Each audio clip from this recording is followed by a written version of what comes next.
A blessed day everyone! Today, ituturo ko naman sa inyo kung paano gumawa ng isang self-sustaining farm.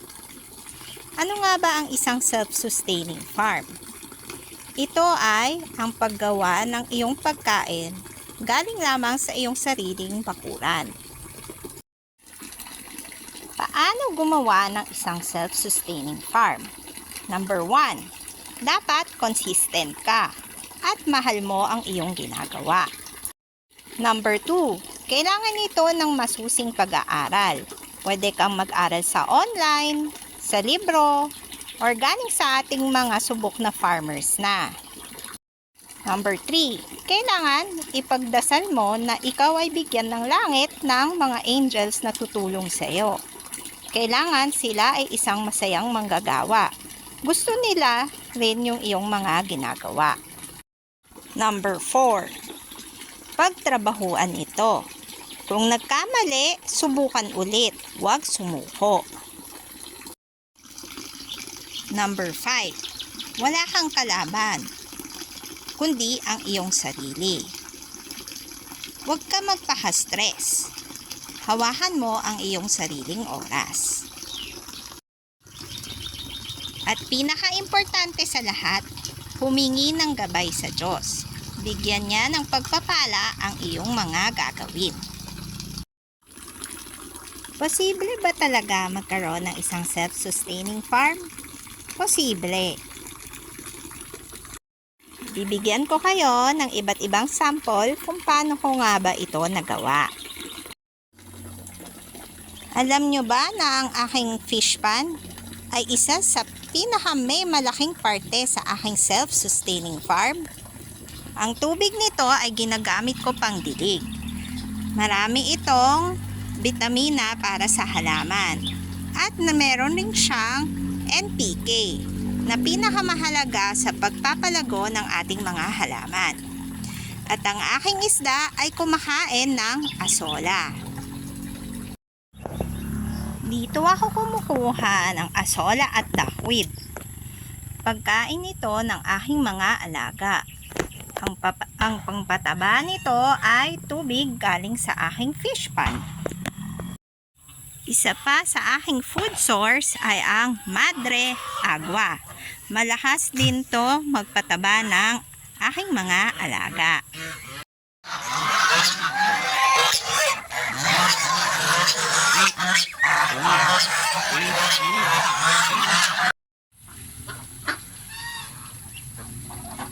Nakita nyo naman ang aming mga peking duck. Dito namin nilalagay ang mga asola.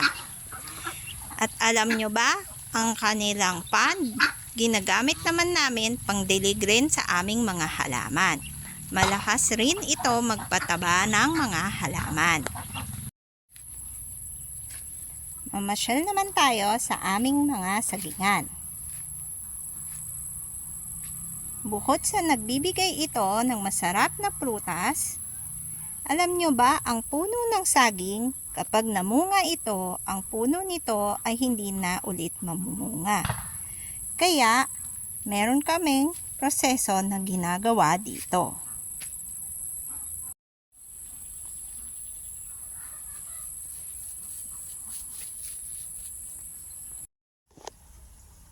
Ang aming greenhouse ay ginagamitan din ng tubig galing sa aming fish pond. Ayan siya.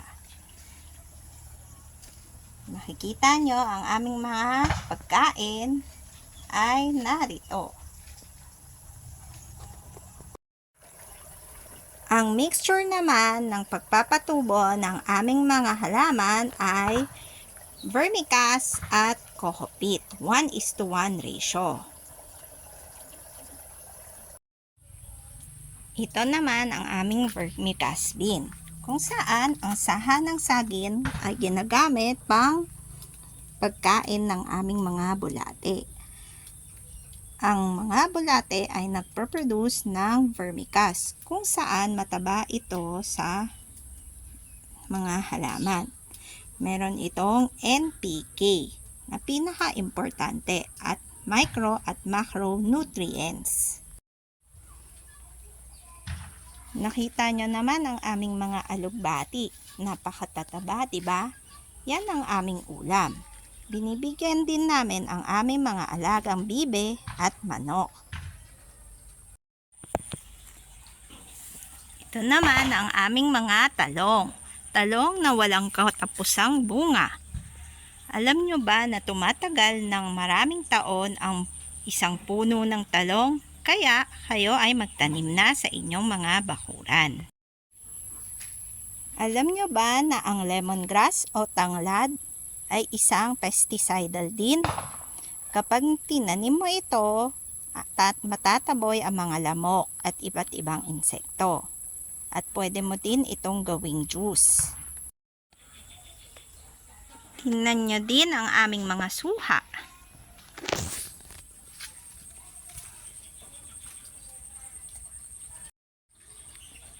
Kung ikaw naman ay inuubo, pwede kang kumuha ng dahon nito at ilaga.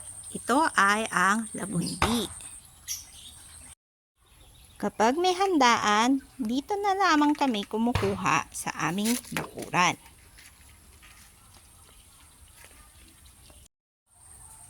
Ang malunggay naman ay ang pinakamasustansyang gulay na pwede sa tao at pwede rin sa inyong mga alaga. Ito naman ay ang luyang dilaw o turmeric. Kapag masasakit ang iyong mga katawan, pwede kang maglaga nito o pwede mo rin gawing turmeric powder. Isa pa sa pantaboy insekto ay ang oregano at gamot din siya kapag ikaw ay inuubo. Pwede mo tong pigain o ilaga at inumin. Ito naman ay ang aking mga superworm. Pinaparami ko ito para ipakain sa aking mga alaga. Mataas ito sa protina. At alam nyo ba na puro waste materials lang ang kanilang kinakain? Mga pinagbalatan ng gulay, itlog, at iba't iba pa. Kapag ikaw ay nagseryoso sa self-sustaining farm, sobra-sobra pa ang pagpapala na ibibigay sa inyo. Dahil nakita ng Diyos na ikaw ay nagsipag. At ito ay ang aking sample. Sa sobrang dami, binibenta ko na ang aking ibang inaning vermicast. At kaya ko na rin gumawa ng sariling fertilizers. Ito ay ang aking vermibrew na malakas magpabulaklak sa mga halaman. Tandaan, kapag may itinanim, may aanihin. Ginabi na po tayo, pero ipapasyal ko pa rin kayo sa aking huling alaga. Ito ay ang mga kuneho. At alam nyo ba, ang kuneho, sila ay may pinakamasustansyang dumi na maaaring gamitin sa ating mga halaman. At ang kanilang ihi ay merong insecticidal effect din. Kaya kapag ihinalo mo ito sa iyong mga halaman, madalang na lang ang mga insektong kakapit.